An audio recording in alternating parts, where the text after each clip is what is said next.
With election season on the horizon, it's time to dive into some good trouble, John Lewis style. Welcome back to Beyond the Bill Number, where we take a closer look at the bills shaping our future.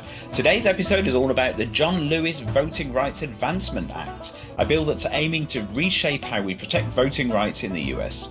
Sarah, are you ready to dig into this one? I'm always ready to talk about good trouble. Let's do it. Okay, great. So, first off, for those who may not know, who exactly was John Lewis and why is this bill named after him? Yeah, so John Lewis was a giant in the civil rights movement. He was known for getting into what he called good trouble, which is, his way of saying that sometimes you need to stir things up to push for justice. And he played a major role in events like the Freedom Rides, which were bus rides all across the segregated South, the March on Washington, and of course, Bloody Sunday in Selma, Alabama, where he literally shed blood for voting rights. Yeah, I've heard about that one. So what was the significance of the march? So on March 7th, 1965, Lewis led over 600 peaceful protesters across the Edmund Pettus Bridge, and they were advocating for voting rights. And they were met with some pretty brutal violence from state troopers. And the images from that day helped galvanize support for the Voting Rights Act of 1965. So you can see why it's fitting that a new voting rights bill is named in his honor. Absolutely. So the John Lewis Voting Rights Advancement Act, as I understand it, was introduced to counteract two big Supreme Court rulings, right? So you had Shelby County versus Holder and Brnovich versus DNC, if I'm pronouncing that correctly. So what's the deal with those particular cases? Yeah, exactly. In Shelby County versus Holder, that was a 2013 case, and the court basically gutted this pre-clearance provision of the Voting Rights Act. And pre-clearance, if you don't know what that means, is kind of meant that certain states, especially those with histories of racial discrimination and voting, had to get federal approval before changing any of the voting laws within their states. And once that was tossed out, it became really easy for states to pass laws that could restrict voting compared to what they would have to go through before. Absolutely. And Brnovich versus DNC? Yeah, so that case came down in 2021, and that was another pretty big blow to voting rights.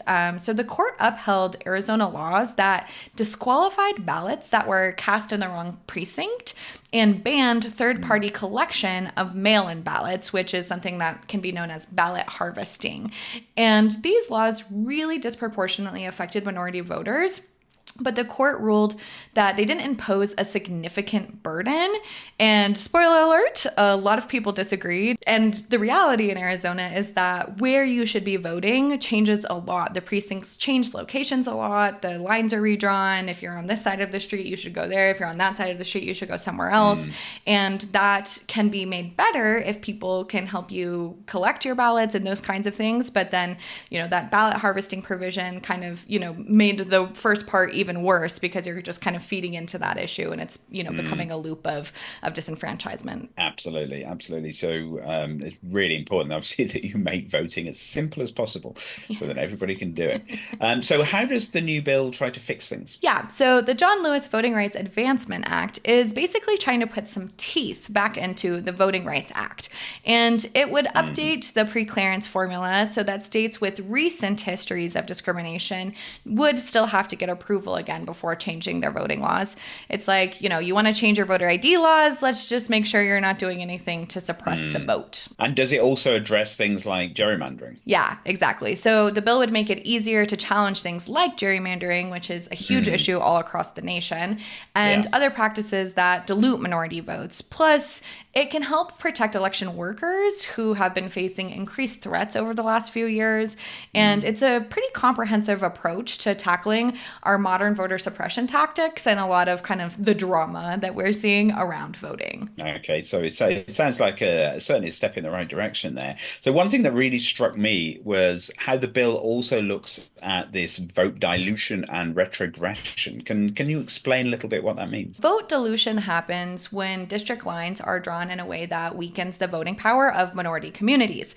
So you can kind of think of gerrymandering here. And it's where we can can strategically draw a line so people's power has less power depending on who is in power. And this is something that the right gets a lot of flack for, but it also happens on the left. So it is not a single party issue by any means. And retrogression refers to changes that are made to make it harder to vote than it was before. So this bill aims at preventing any kind of backsliding of the advancements that we have made to make voting easier. So if a state tries to, roll back voting access, they can be taken to court.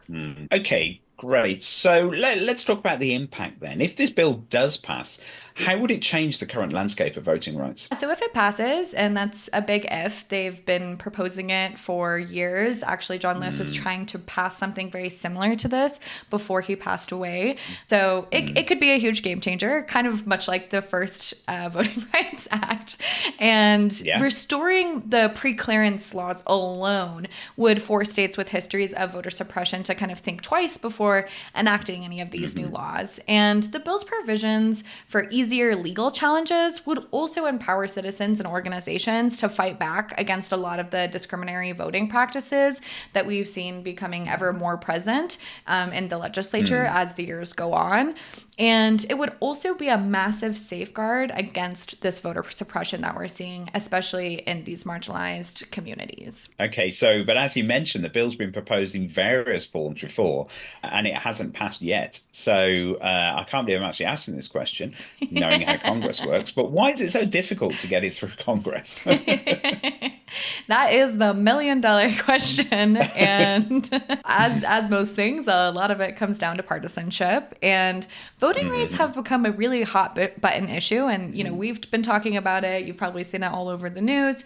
And, while this may seem like a bill that is essential in protecting democracy, others really argue that it gives the federal government too much power over state-run elections. And so part of what we're seeing here is a lot of these issues with kind of access and counting ballots. So some places, unlike Arizona, if you cast your ballot in the wrong precinct, your ballot for the local election won't count, but they will count it for a federal election. So like, for example, if it was a presidential election and you voted for, your local city council, that wouldn't count. But if you voted for Trump or Kamala, that would count. And so Arizona doesn't do that. There's just kind of, multi-layers of these issues. And we're getting into a lot of states' rights are being talked about a lot, and what preemption and those types of things. And states are really kind of, there's a big movement that we're seeing of states really saying, no, states' rights are good. Like, let states govern themselves. But, the whole reason that we have preemption is it makes it kind of chaotic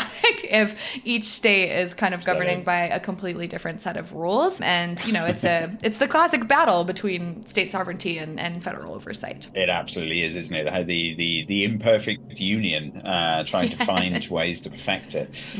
So what's the main takeaway for our listeners then? So why should they care about the John Lewis Voting Rights Advancement Act? In a nutshell, democracy only works when everybody can participate. And if we let states pass laws that make it harder for people, especially minorities, to vote, we're not living up to the idea of a government that is run for the people by the people. Like it or not, minorities are definitely part of our community here, and they deserve a voice. And, when we're not looking at and giving people these voices, we are really only hurting ourselves. And this bill is just one step forward in making sure that everybody's voice is heard equally and fairly. Excellent. So, there you have it, the John Lewis Voting Rights Advancement Act, a bill that could reshape voting rights in America if Congress ever gets around to passing it. So, Sarah, thanks very much for breaking this down. My pleasure, Stephen. And remember, folks, sometimes you got to make a little good trouble to protect democracy. And don't forget to vote in the U.S. election coming up here in